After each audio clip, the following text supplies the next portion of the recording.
کاوسای وزیر سلام علیکم. خدا کنه جور سعادتمند باشی. اینا بخیر تشنابارم پرکاری کردن دیگه. حالا هم ریگ یک ذره تلویسم ریگ آب میارم بالا که اول یک سمت کنم بازی ازگام شوه، به خاطر که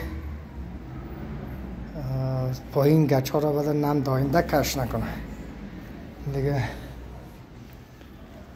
امروز اگر رضای خدا بودی دروازه رو میارم میشونه و کارش خلاص است دیگه. در ضمن ازی